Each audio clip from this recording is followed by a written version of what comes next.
코로나가 다시 번지는데 우선 건강하시기 바랍니다. 우리 학생들이 건강해야 공부도 열심히 할 수 있고 또 우리 목사님들도 건강하셔야 사역을 잘 감당할 수 있으니까 이런 때일수록 자기 관리를 잘 하셔서 건강한 그런 그 학교 생활 또는 목회하실 수 있기를 바랍니다. 인문학적 설교가 어떤 설교냐 하는 것을 지금 시범적으로 보여드리고 있습니다. 여러분들이 이 설교를 들으면서 내용만 살필 게 아니라 그 문장, 문맥 이런 것들이 어떻게 흘러가고 있느냐 하는 것도 살펴보셔야 되고 그 다음에 시작과 끝이 어떻게 연결되고 있느냐 이런 것도 살펴보셔야 합니다.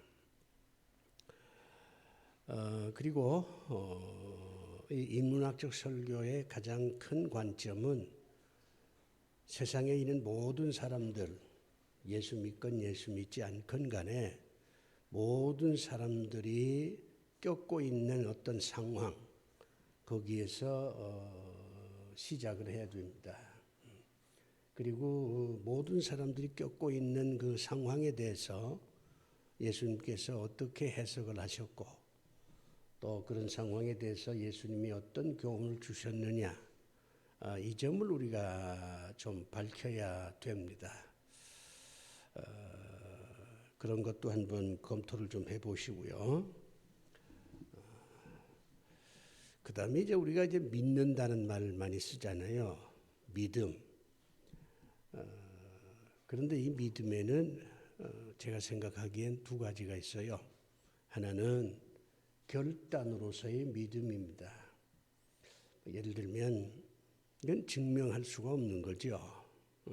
그냥 결단하는 겁니다. 하나님이 이 천지만물을 창조했다. 이건 성경의 가르침이지만 우리가 그걸 본 적이 없잖아요. 그러니까 하나님께서 천지만물을 창조했다고 하는 것을 어떤 이성으로 합리적인 접근으로 증명할 수가 없어요.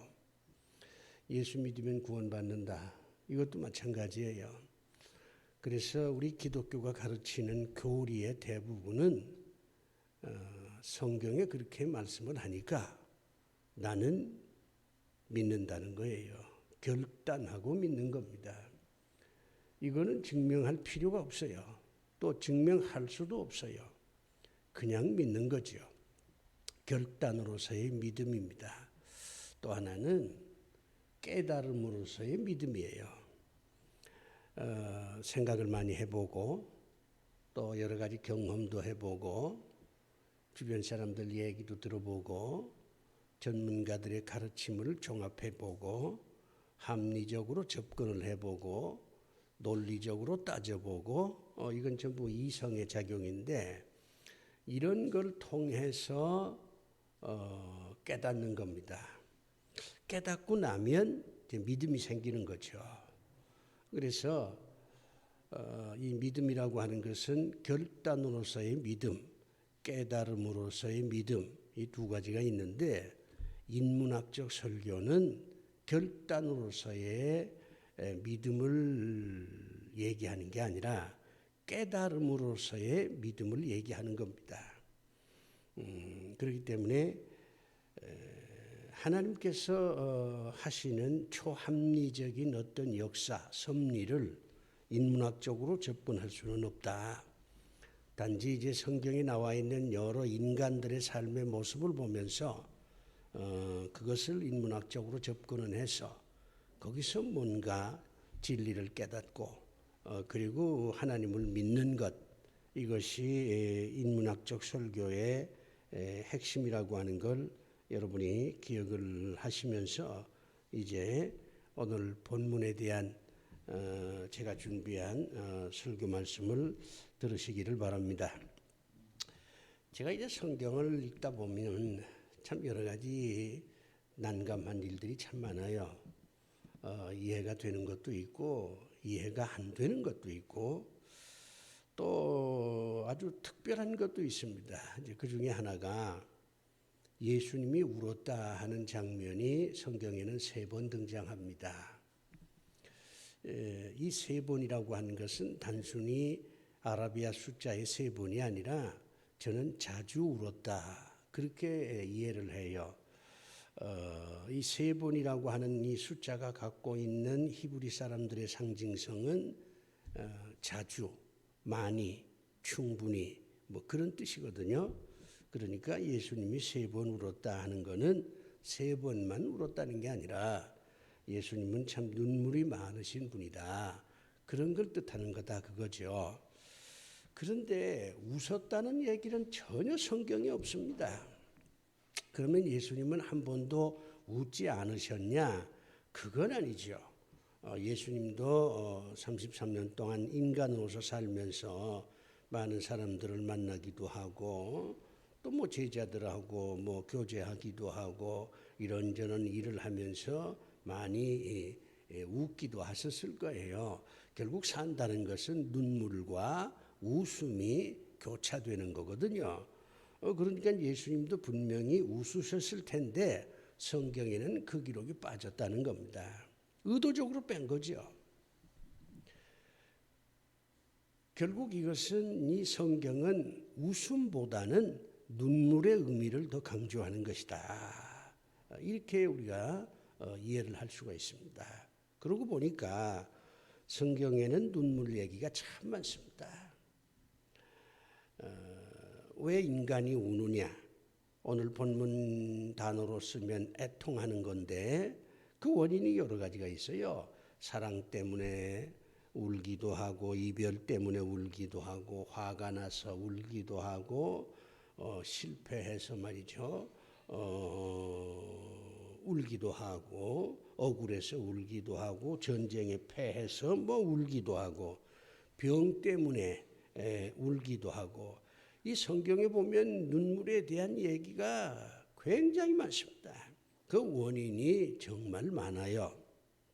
그래서 좀 문학적인 표현을 쓴다면 성경은 눈물 얘기를 쓴 책이다. 이렇게도 얘기할 수 있을 정도로 눈물에 대한 기사가 참 많습니다. 또 우는 사람이 많아요. 뭐 예수님도 자주 울으셨다. 제가 이제 소개를 했는데 베드로도 울었지요. 바울도 울었지요. 예? 다윗도 울었지요. 뭐 호세아도 울었지요. 심지어 에레미야는 너무 자주 울어서 눈물이 많아서 별명이 눈물의 선지자다. 그렇게 얘기를 했습니다. 이러고 보면 성경은 눈물 얘기가 참 많다. 이렇게 우리가 깨달을 수가 있어요. 또 예수 안 믿는 사람들 가운데서도요. 눈물에 대한 아주 기가 막힌 그런 표현을 하는 사람도 많아요. 예를 들면 가장 말 잘하는 사람은 눈물로서 말한다. 그런 그 서양 속담이 있습니다. 입으로 말하는 게 아니라 정말 말 잘하는 사람은 눈물로 말한다 그 말이에요. 여러분 카사블랑카라고 하는 그 유명한 영화 뭐 보신 분 많이 계실 텐데 그 카사블랑카라고 하는 그 영화의 주인공 여자 주인공이 잉그리드 버그만이라고 하는 이제 여자인데 그 영화를 보시면 알겠지만은 아주 결정적인 말을 할 때는 눈물로 말을 해요. 그래서 그 화면에 그 여자 주인공 두 눈동자를 굉장히 클로즈업해서 촬영을 했습니다. 그 눈동자에 눈물이 아주 싹 정말 고이거든요. 이 눈물이 아니라 진주가 아닌가 이런 생각이 들 정도예요. 입으로 말하는 것보다는 눈물로 말하는 게 훨씬 설득력이 있다. 뭐 그런 얘기죠. 아마 여러분도 공감하실 거예요. 이모당이라고 하는 중국의 철학자가 있습니다. 이 사람이 생활의 발견이라 하는 그 유명한 책에서 이런 얘기를 해요. 인간은 웃기 전에 울어야 한다. 슬픔에서 깨달은 그것이 온정과 관용을 내포한 철학적 웃음을 만들어낸다. 이렇게 얘기를 했습니다. 나는 이 철학적 웃음이라고 하는 이 표현이 참 마음에 들어요. 우리가 이제 TV에 코미디언들이 하는 여러 가지 참 웃기는 얘기를 우리가 이제 시청하다 보면 우리 자신도 모르게 그냥 포복절도하고 웃잖아요. 그거는 철학적 웃음이 아니죠. 그거는 어떻게 보면 감각적인 거고 본능적인 걸 겁니다. 깨달음에서 오는 거는 아니죠. 그런데 이제 이모당이라고 하는 사람은 이 슬픔을 통해서 뭔가를 깨닫고 그리고 난 다음에 웃어야 이게 온정과 관용을 내포한 철학적 웃음이 된다. 이런 얘기인데 난 아주 명언이라고 생각을 합니다. 우리가 웃으려면 이런 철학적 웃음도 좀 있어야죠. 우리가 다 철학하는 사람은 아니지만 철학자가 될 이유도 없고, 그러나 우리가 인생을 살면서 가끔은 그냥 본능적으로 깔깔 웃는 그런 웃음도 필요해요. 상당히 스트레스 해소하는 데 도움이 되니까. 그러나 철학적인 웃음도 우리에게 좀 있어야 되지 않겠느냐 이런 생각을 해보는데, 그런 철학적 웃음을 가지려면 우리가 슬픔에서 배워야 한다 그 말이에요. 눈물에서 인생을 배워야 한다 이런 얘기입니다. 우리가 이제 눈물에 대해서 이렇게 성경도 많이 기록을 하고 또 세상 사람들도 이 눈물에 대해서 아주 그럴듯한 얘기들을 하는데, 눈물이 있다, 애통한다, 이건 뭘 의미하는 걸까?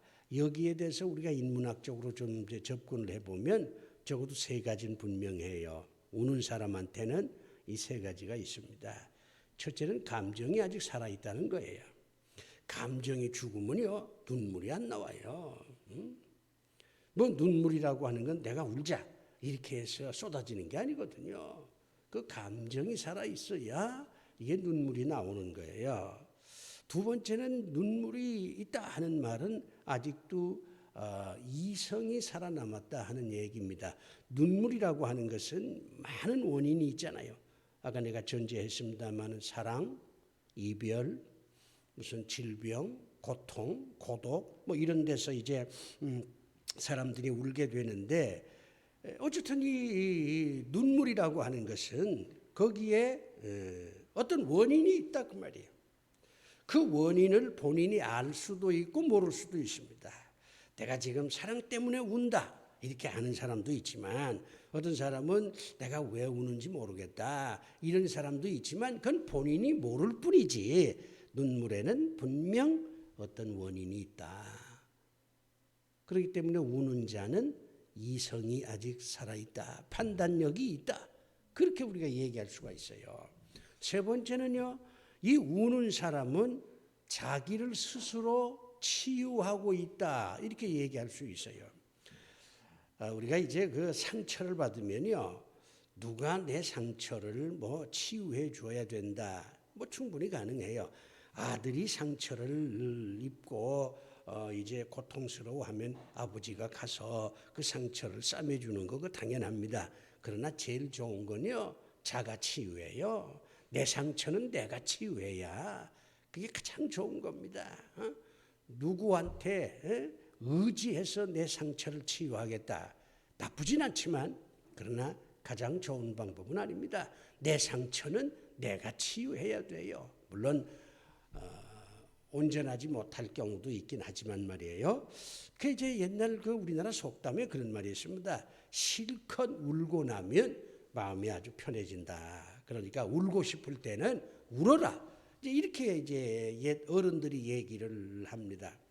여러분도 경험해 보셨겠지만은 어떤 일 때문에 정말 억울하고 슬퍼서 여러분이 땅을 치면서 이제 울었는데 한 두어 시간 울고 나니까 마음이 좀 편안해지는 그런 걸 경험한 적이 아마 있을 겁니다. 성경에도 그런 게 있어요. 다윗이 말이죠, 그 밧세바 사이에 낳은 큰아들이 병으로 이제 죽게 됐잖아요. 그러니까 다윗이 자기 아들이 지금 죽게 되니까 하나님 앞에 아주 금식하면서 말이죠. 울면서 아들을 살려달라고 그렇게 애원을 합니다. 근데 하나님께서 그 아들을 살려주지 않지요. 아들이 죽었어요. 아들이 딱 죽고 나니까 다윗이 어떻게 한 줄 알아요? 신하들 불러서 그동안 내가 정말 이 자식을 위해서 기도하느라고 아주 금식해서 배가 굉장히 고프다. 이제 밥 좀 먹어야 되겠다고 좀 맛있는 거 가져오라고 그렇게 얘기를 합니다.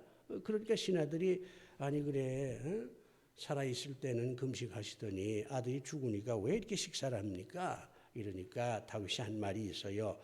이제 아들이 죽었는데 내가 금식한다고 죽은 아들이 다시 살아나냐? 응?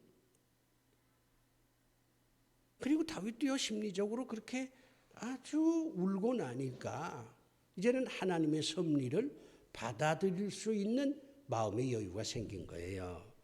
그러니까 인문학적으로 봐도 울었다는 것이 나쁜 게 아니에요. 그런데 정말로 이 눈물이 갖고 있는 빛나는 의미가 뭐냐? 오늘 제가 설교 제목을 눈물 그 빛나는 의미라 이렇게 이제 좀 로맨틱하게 낭만적으로 제목을 정했습니다마는 그 예수님이 하신 말씀을 들으면 야 눈물의 의미가 기가 막히구나 그런 걸 여러분이 깨달을 수 있어요. 지금 저는 이제 예수님의 행복론을 여러분에게 인문학적으로 지금 좀 설명을 해드리고 있는 건데 오늘 이제 두 번째 시간입니다. 주님이 행복을 이렇게 가르쳐요. 애통하는 자가 행복하다. 이건 세상 사람들이 들으면 깜짝 놀라지요. 아니 무슨 소리야? 그저 기쁨이 충만한 사람, 그저 웃음이 넘치는 사람, 그런 사람이 행복한 사람이지. 애통하는 사람이 행복하다. 애통하는 사람이 뭐 복이 있다. 애통하는 사람에게 행운이 온다. 이거는 말도 안 된다. 이렇게 세상 사람들은 생각을 할 거예요. 그러나 주님은 아니야. 애통하는 자가 행복해. 이렇게 역설적으로 가르치거든요. 여기에 반전이 있는 거예요. 여기에 반전이 있습니다. 세상 사람들이 가르친 걸 똑같이 우리 교회에서도 가르치면 거기에 무슨 감동이 있어요? 뭐 교회 안 나와도 다 아는 건데. 그런데 세상 사람들이 가르치는 것보다 더 깊이가 있고 더 넓고 더 강렬한 그런 교훈을 교회에서 들어야 사람들이 교회에 가겠다 하는 그런 마음이 생기지. 아니 그래 TV 드라마를 통해서 배울 수 있는 그런 깨달음이 교회에서도 똑같이 그렇게 주어진다 그러면은 다 TV 앞에 앉아 있지 왜 교회로 옵니까? 그러니 교회는요 세상이 가르치는 것보다 훨씬 깊이가 있고 또 다른 면을 가르쳐 주어야 사람들이 교회에 가서 하나님의 말씀을 좀 들어봐야 되겠다. 이런 동기가 생기는 거예요. 똑같은 소리 하면 안 돼요. 그렇기 때문에 우리는 하나님의 말씀에 대한 해석을 깊이, 넓게, 높이 하기 위해서 우리 설교자들은 정말 뼈를 깎는 그런 고민을 해야 되는 겁니다. 좀 여담이지만 고민 끝에 나온 설교가 참 설교입니다. 목사는요, 고민하는 사람이 돼야 돼요.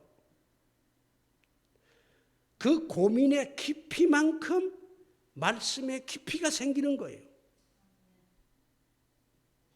그러면 주님은 지금 애통하는 자가 행복하다 이렇게 세상 사람들이 얘기하는 거하고 정반대로 지금 행복론을 펼쳐나가시는데 왜 그럴까?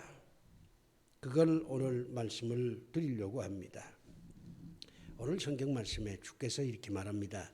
애통하는 자가 복이 있다. 그러면서 하는 얘기가 저가 하나님의 위로를 받을 것이다. 본문에는 그냥 위로를 받을 것이며 이렇게 나와 있습니다마는 하나님의 위로를 받는다. 이게 핵심 메시지예요. 물론 사람의 위로도 받을 수 있지. 아들이 울면 어머니가 달려옵니다. 아내가 울면 남편이 달려와요. 친구가 울면 친구가 달려옵니다. 그러나 더 중요한 것은 그게 아니라 하나님께서 달려오신다 그 말이에요. 하나님의 위로를 받을 수가 있다. 그런 얘기입니다. 여러분이 위로라고 하는 단어를 한번 깊이 생각해 보실 필요가 있어요. 우리는 성경에 등장하는 단어 하나하나를 아주 구체적으로 실감나게 이해를 하지 못하면 말씀 자체가 관념적이 돼요. 위로라는 말 우리 많이 듣지요? 아니 위로라는 말을 모르는 사람이 어디 있어요? 그런데 막상 위로가 뭐냐? 위로의 말뜻이 뭐냐? 이렇게 물으면요. 선뜻 대답하기가 어려워요. 그 왜 그러냐? 많은 사람들이 어떤 단어를 관념적으로만 이해를 하지 그 단어가 가지고 있는 구체적인 것을 이해를 못하기 때문에 위로라는 말을 많이 듣기는 했지만 위로가 뭐냐? 이렇게 물으면 대답을 못하는 거예요. 사전을 펼쳐보세요. 위로라고 하는 말을 이렇게 해석을 해놨습니다. 슬픔이나 괴로움을 당한 자를 슬픔이나 괴로움을 당한 자를 어떤 사람이 말이나 행동으로 그 마음을 달래줘서 평안하게 하는 것, 이게 위로입니다. 그러니까 이 위로라고 하는 말 속에는 몇 가지 중요한 단어가 있어요. 슬픔, 고통, 그 다음에 말이나 행동으로 마음을 달래준다. 손을 만져주는 게 아니에요. 커피를 함께 마시는 게 아닙니다.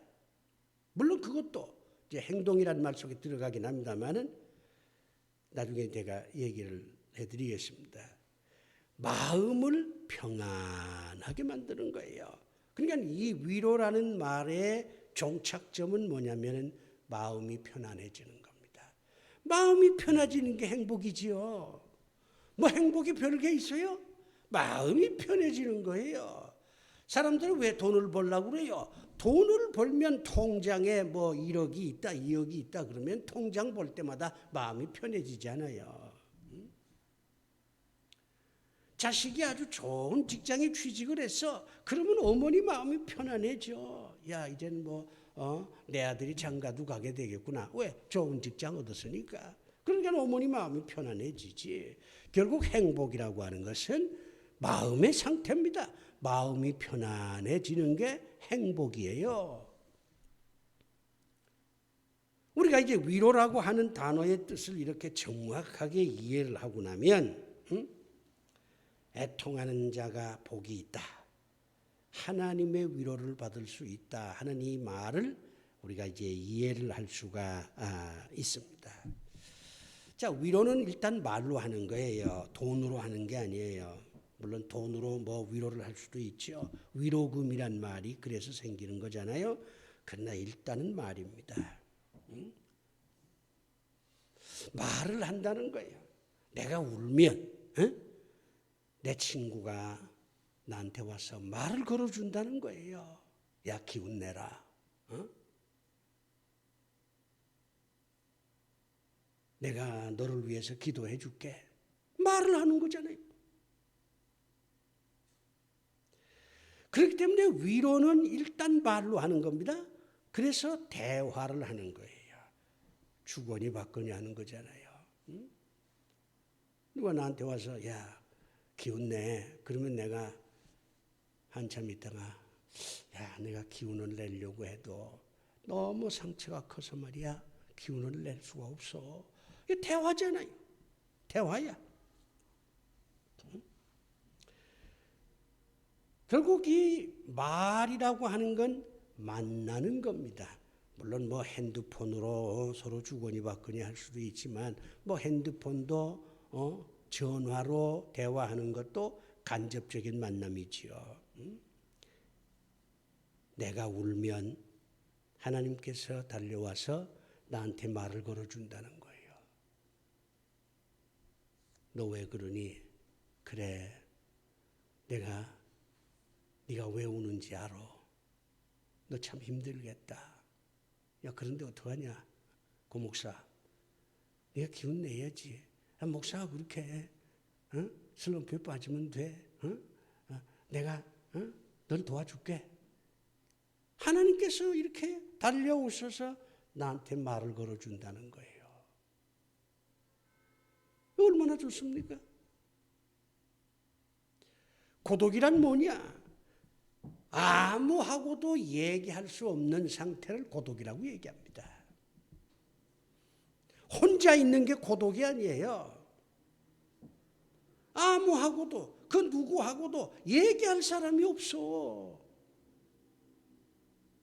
주변에 아무리 사람들이 많아도 내 대화의 상대가 없어. 내 마음을 알아주고 말이야. 내 마음을 주거니 받거니 할 수 있는 사람이 없어. 사람들은 많이 있는데 이게 대중 속의 고독이라고 하는 용어 아닙니까? 그 다음에 더 놀라운 일이 생깁니다. 애통하면 하나님께서 달려오셔서 행동을 하는 거예요. 하나님께서 어떤 행동을 하느냐? 동행하는 겁니다. 내가 너와 함께 할게. 내가 너와 함께 할게. 네가 동쪽으로 가면 나도 동쪽으로 갈게. 내가 서쪽으로 가면 나도 널 따라 서쪽으로 갈게. 이게 동행이에요. 근데 이 동행은요, 우리가 하나님을 따라서 가는 게 아닙니다. 하나님이 앞장서고 우리는 그냥 하나님 뒤를 따라다니는 그런 동행이 아니에요. 하나님이 내 뒤를 따라온다는 겁니다. 이게 얼마나 파격입니까? 내가 병원에 가면 하나님도 날 따라서 병원에 오신다는 거예요. 내가 병원에서 의사하고 지금 미팅을 할 때에 하나님도 슬그머니 들어와서 의사 앞에 앉아 있는 내 옆에 서 계신다고 하는 겁니다. 동행도 동행 나름이지. 우리가 하나님을 따라다니는 동행도 아름답지만은 하나님이 나를 따라다니는 이 동행은 그야말로 기가 막힌 동행이고 이거야말로 축복이고 행복이지요. 여러분들 가운데서 뭐 연애해 보시는 분도 많이 계시겠지만 남자 여자를 비유로 남자가 여자를 따라다녀요. 남자가 여자를 따라다녀. 그러면 여자가 행복합니다. 남자가 날 따라다니거든. 그런데 내가 남자를 따라다녀. 그러면 불안해요. 불안해. 마음이 편치가 않아. 하나님이 나를 따라오신다. 이거 기가 막힌 파격입니다. 우리가 애통하면 눈물을 쏟으면 하나님께서 달려오셔서 나한테 말을 걸어주시고 나와 동행한다는 거죠. 주님도 제자들한테 그러잖아요. 내가 세상 끝날까지 너희와 함께 있으리라. 그렇게 말씀하지 않습니까? 그러면 결과는 뭡니까? 평안한 거지요. 내가 지금 뭔가 억울해서 뭔가 사랑의 상처 때문에 실패해서 어쨌든 간에 이런저런 이유로 내가 그냥 눈물을 쏟아내는데 하나님이 달려오셔서 말로 위로해 주시고 행동으로 위로해 주셔서 이제 내 마음이 편안해지는 거예요. 아, 내가 혼자가 아니구나. 난 혼자가 아니야. 전지전능하신 하나님께서 나를 만나 주셔서 그분이 나와 동행해. 이런 걸 깨달으니까 그 마음이 평안해지는 겁니다. 그래서 행복해지는 거지요. 결국 행복이라고 하는 건요, 인격적인 거예요. 물질적인 개념이 아닙니다. 많은 사람들의 행복을 물질적으로 이해를 해서 그저 돈만 벌겠다고 난리인데 그렇지가 않아요. 행복은 인격적인 거예요. 누군가가 정말 좋은 분이 내가 눈물을 쏟을 때 나를 찾아와서 내 손을 만져주면서 나한테 좋은 말 해주고 격려해주고 또 나와 동행해 줌으로써 내 마음이 편안해져서 결국은 눈물을 극복하는 거지요. 그래 고통도 괴로움도 사라지는 거예요. 평안이라는 게 고통과 괴로움이 사라진 상태를 평안이라 그러지. 눈물은요 패배의 상징이 아닙니다. 세상 사람들은 울지 말라고 얘기를 해요. 심지어 남자는 뭐 평생 3번만 울어야 된다. 남자가 자주 울면 뭐 사내답지 못하다고 야단치는 사람도 있는데 그건 세상의 기준이에요. 주님은 자주 울라. 자주 울라. 애통하는 자가 복이 있다. 그런데 여러분 오해는 마십시오. 이 애통하게 되면 하나님의 위로를 받을 수 있고 그래서 결국 마음이 편안해진 상태잖아요. 마음이 편안해지면 그 다음에 울지 않게 됩니다. 울지 않게 돼요. 자주 우는 건 좋지만 항상 우는 건 좋지 않습니다. 슬픔 속에서만 빠지면 자학이고 슬픔을 극복하면 창조가 됩니다. 저는 이제 그 고호라고 하는 화가를 좋아하는데 내가 프랑스에 갔을 때 고호라는 사람에 대한 이런저런 얘기들을 많이 하는데 그 사람 참 불쌍한 사람이잖아요. 나중엔 뭐 자살까지 했지만. 근데 그 예술 세계는 정말 놀랍습니다. 그래서 이 고호를 평가하는 사람이 나한테 그런 얘기를 하더라고요. 고호는 슬픔 속에 빠진 사람이 아니라 슬픔을 극복했기에 저런 아주 위대한 작품을 그려낼 수가 있었다. 뭐 그렇게 얘기를 하시더라고. 아쉬운 건 이 고호가 정말 그 자살하지 않고 끝까지 그림을 그리는 일을 했으면 얼마나 좋을까. 고호는 아마 이 구절을 잘 이해를 못했던 것 같아요. 애통하는 자가 복이 있다 하는 주님의 말씀을 고호가 알았으면 얼마나 좋았을까. 그런 생각을 제가 프랑스에서 해봤습니다. 사랑하는 우리 신학생 여러분, 그리고 인문학적 설교를 공부하는 우리 동문 여러 후배 목사님들, 정말 여러분들 말 한마디 한마디가 교인들의 운명을 좌우한다 하는 걸 명심하시고 인문학적 설교를 어떻게 하는 게 좋을까 하는 것에 대한 고민도 좀 하시면서 설교 준비를 하시면 여러분들은 정말 훌륭한 설교가가 될 수가 있을 것입니다. 한 주간 동안도 건강하시기를 바랍니다. 기도합시다. 아버지 하나님, 코로나가 이렇게 다시 재창궐하는 어려운 때가 됐습니다.